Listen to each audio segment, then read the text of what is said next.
Welcome to this episode of The UnNoticed Entrepreneur with me, Jim James, here in sunny Wiltshire.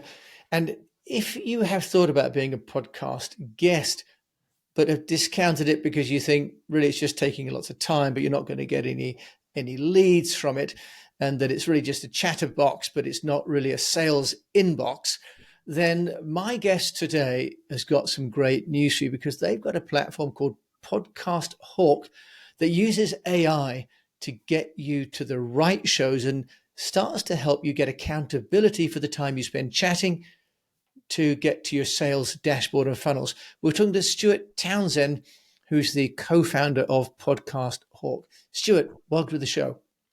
Thanks, Jim. Great intro and pleasure to be on as well. And to be live as well, even better. Feels like we're on TV. Yes.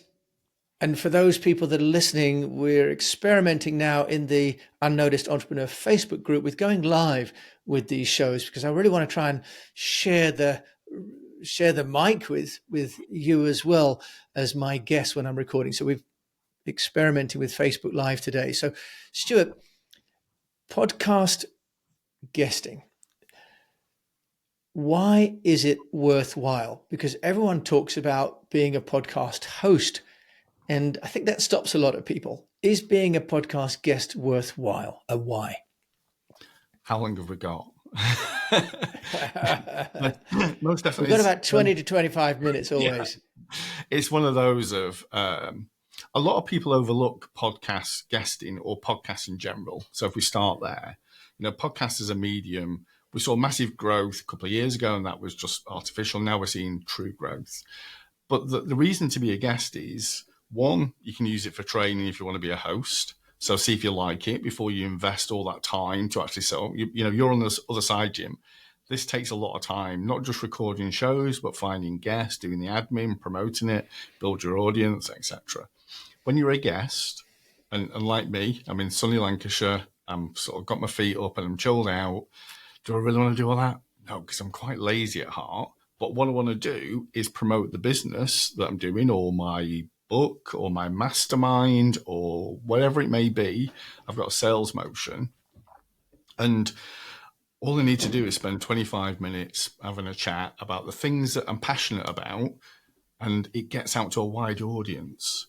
But also, the big piece for me is not just the audience listening, but like we are today, those networks, the web traffic, the social network, the SEO data, the backlinks, all those sort of components never really gets talked about. And that's the key factor, is that sales opportunity through a podcast is so untapped. It's just ridiculous. I'll stop there.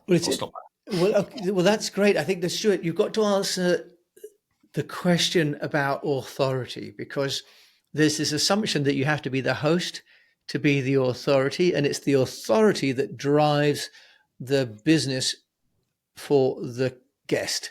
What's your response to that?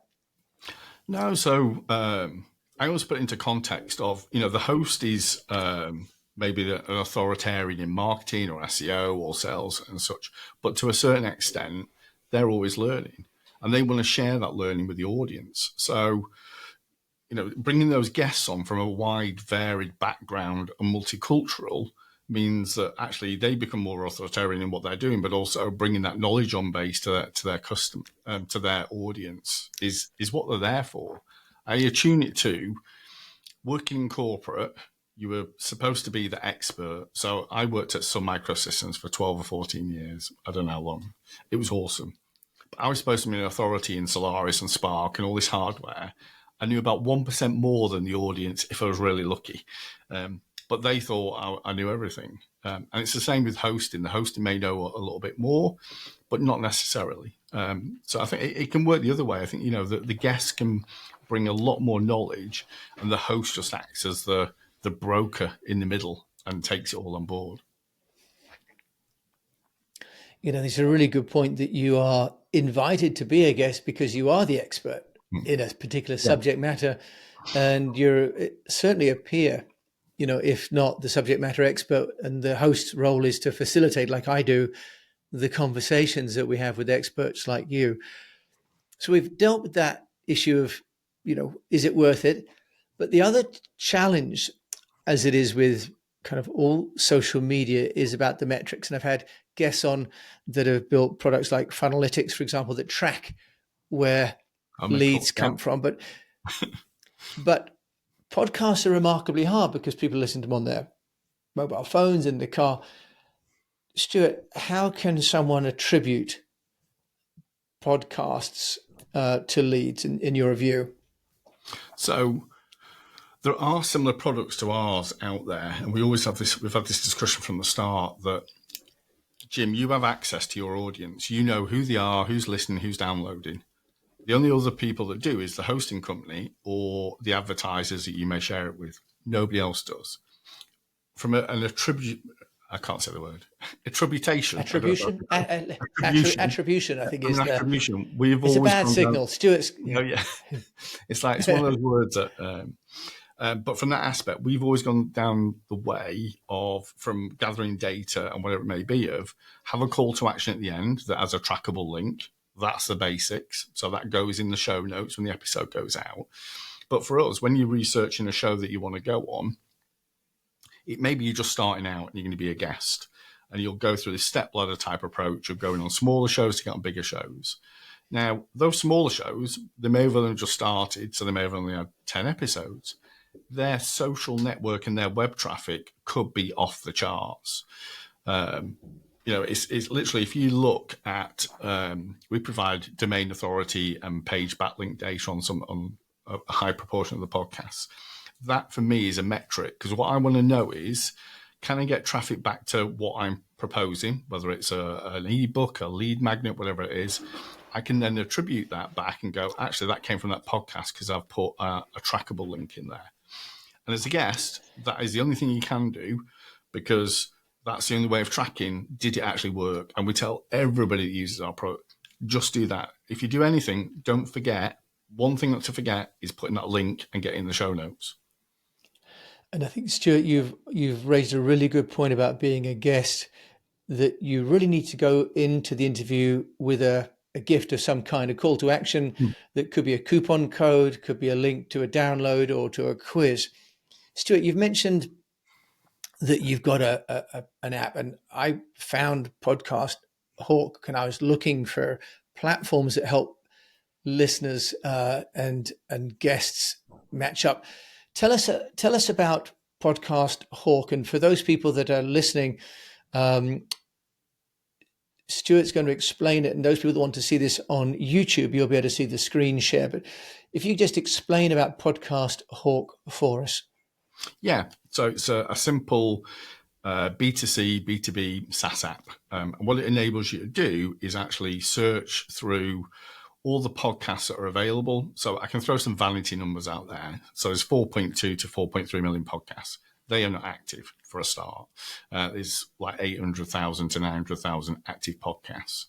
On average, there's about 300,000 shows released every 3 months or so. So there's a high volume. What we do is enable you to filter out those shows, whether they're by category, by keyword, active shows, so they've had a show in the last couple of months, what language they're in, are the interview style, did they have a website, did they have a YouTube account, did they have a social account, all these sort of key elements. So you can take that funnel and go, right, okay, I want to be on marketing podcasts.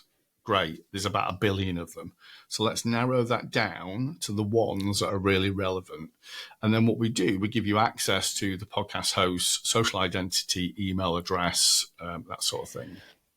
But to take the real pain away, we've built in our own campaign tool. So it's a 4-email drip campaign tool connected to your email account. You put in your emails into there you want to send out, or save them as templates.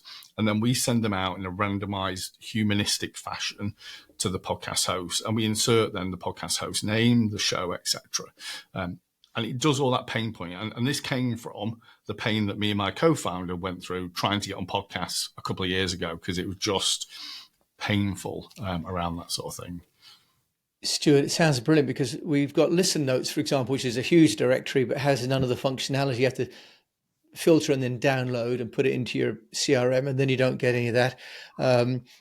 So Podcast Hawk, if you're helping me to match and then to send, how is it managing the replies then? Because one of the issues can be if it goes out from Podcast Hawk, but then comes back into my email, I've lost the email that went out to Podcast Hawk. And for those of us using VAs, you end up with not following up. So just tell us about the workflow there, because it's key.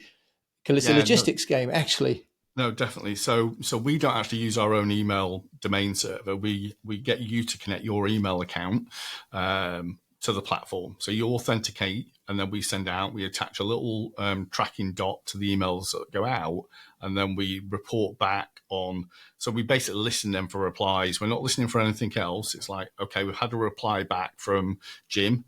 Do not send any more emails to Jim. He replied on email 1. And Bob may have replied on email 3, so stop the campaign. So we're doing that over 14 days. And you can send all 4 emails, or you can send 1. And then because of that, we then provide you tracking of the open some links, the open rate, and receivership and such, some basic reporting elements in this particular version of the platform.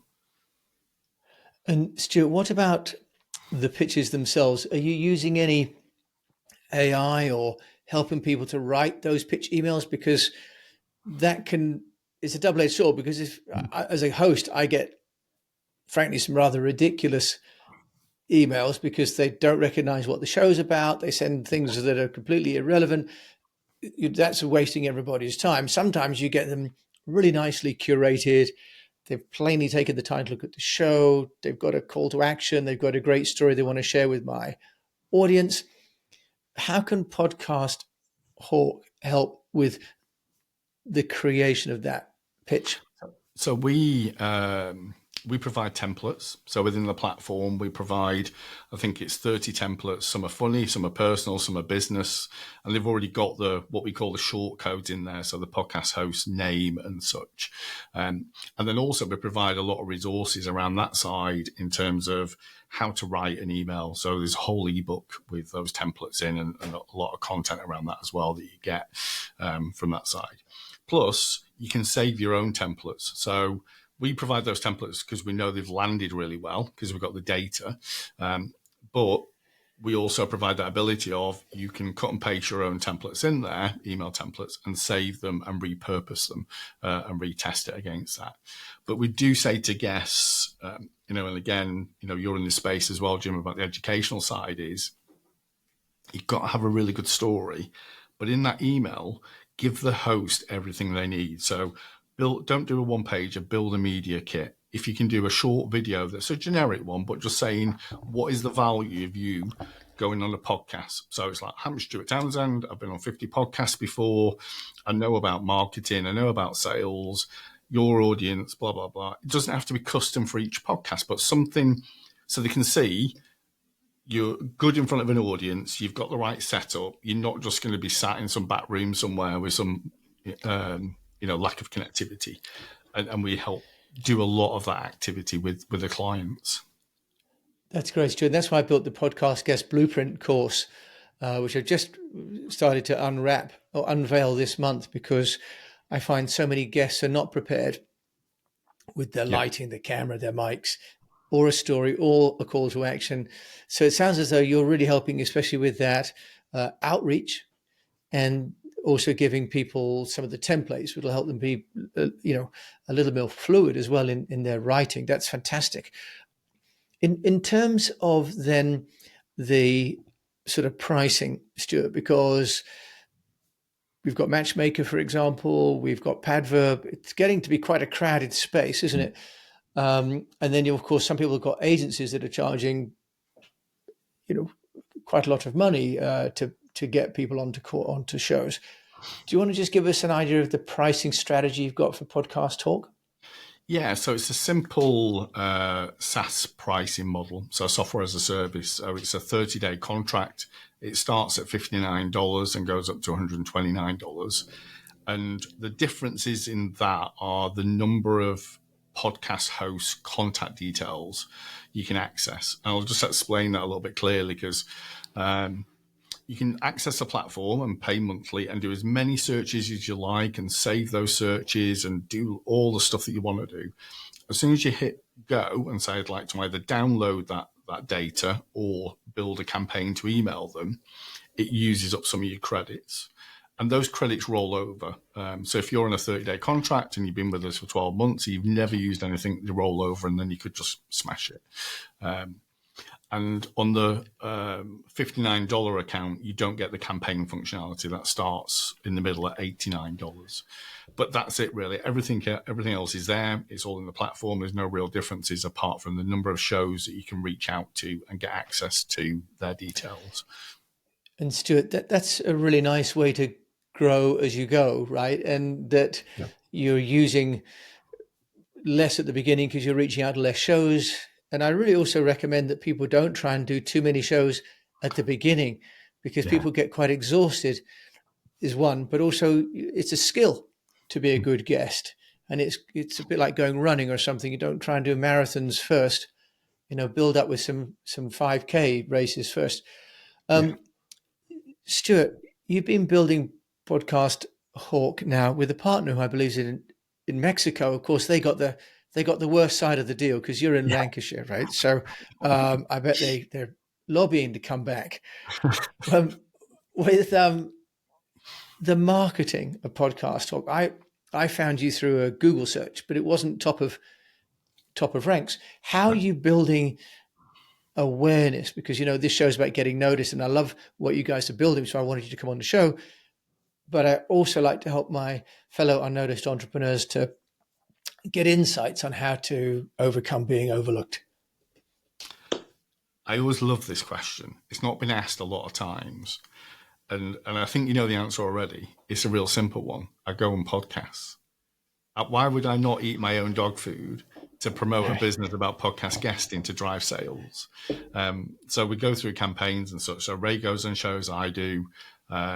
Two of our advisors are Pat Flynn and Jordan Harbinger, so big podcasters from that side. And so I could say that we do loads of Facebook ads and LinkedIn ads, and we don't do any of that at all. We've got lots of blog posts and content and stuff, but the whole marketing campaign from the start has always been go on podcasts and talk about the benefit of being a podcast guest from that side. So that is our key marketing strategy. Oh, Stewart, so that's a bit of a gift question, wasn't it, really, there that I gave you?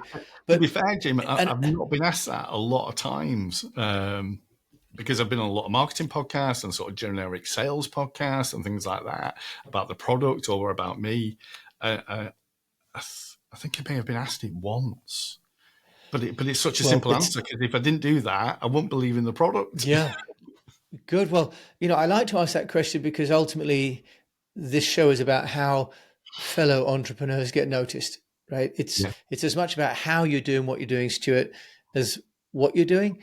Because as an entrepreneur in the EO network, which I started with Rich Robinson in Beijing back in 2007, the peer group sharing was really the most powerful way to learn. Because no one is selling. We're all just telling what we do. And that's why it's a go-to question for me, for every guest.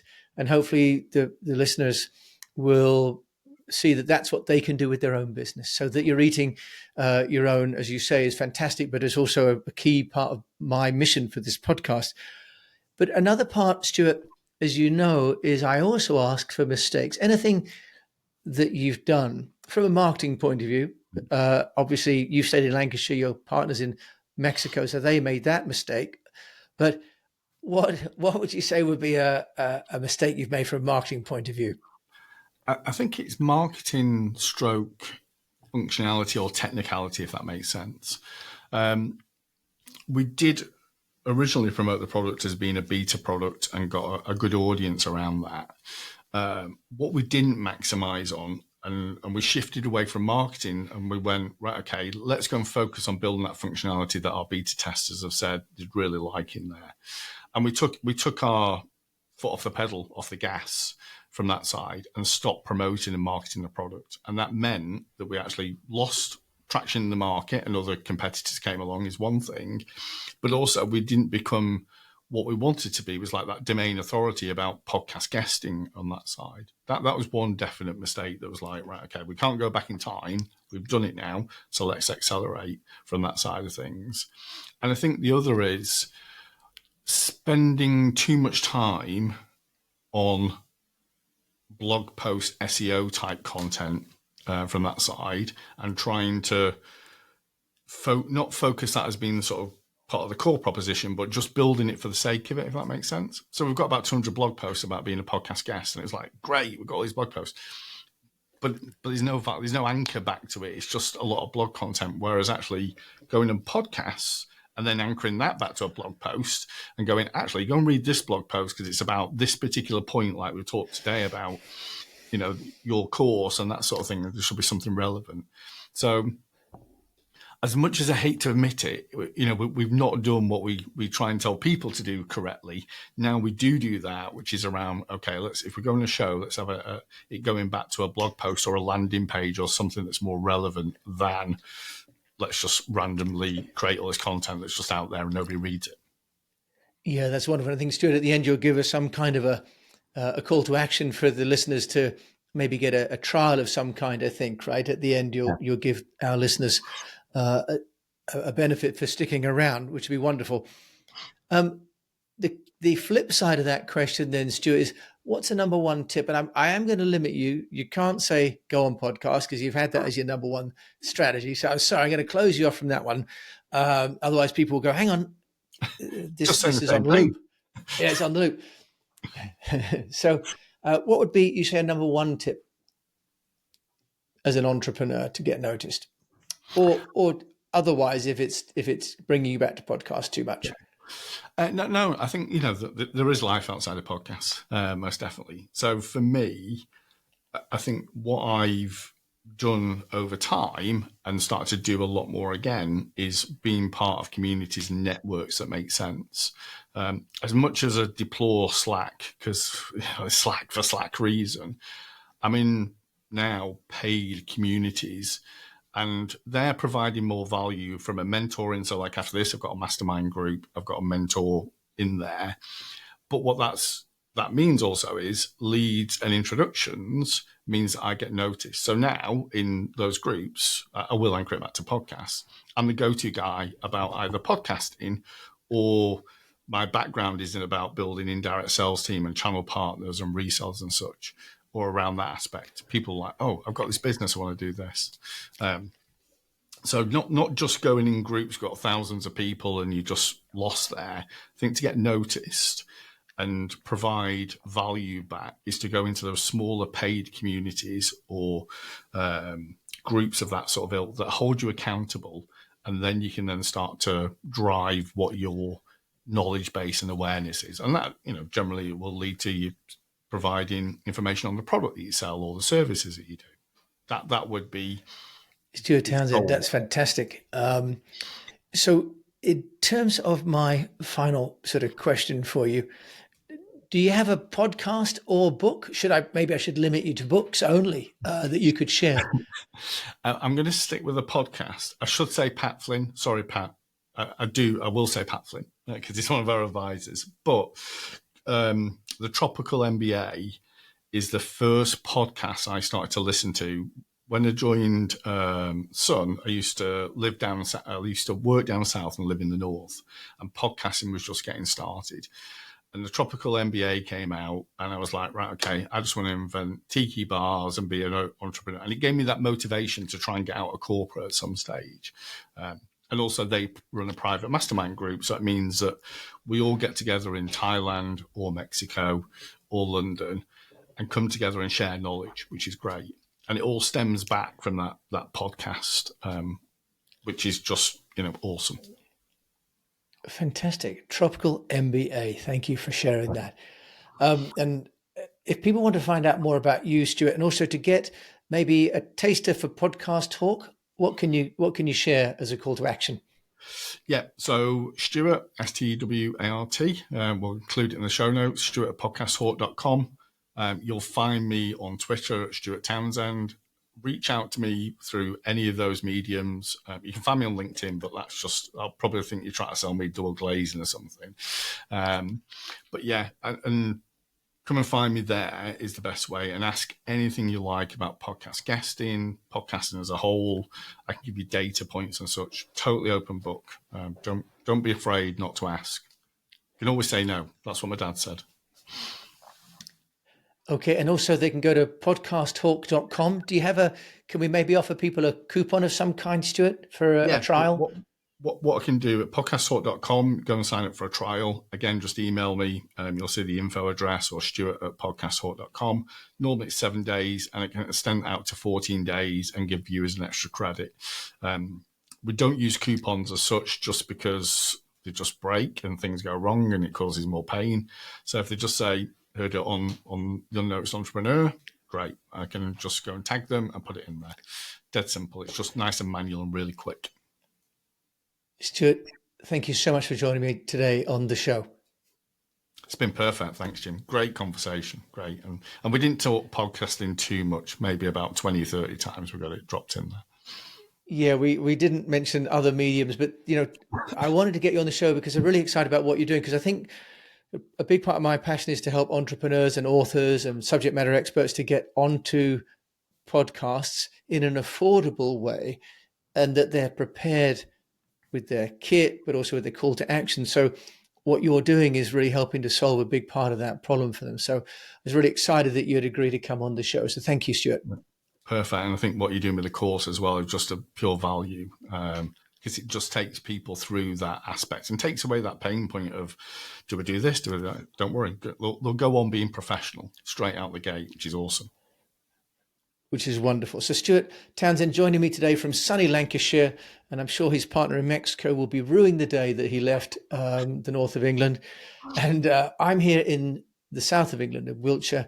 So you've been listening to the UnNoticed Entrepreneur podcast with Stewart Townsend, who's co-founder of a company called Podcast Hawk, and me, Jim James. If you've enjoyed this episode, do please review it or rate it on your player and share it with a fellow unnoticed entrepreneur, because really we don't want anyone to go unnoticed. Until we meet again, just encourage you to keep on communicating.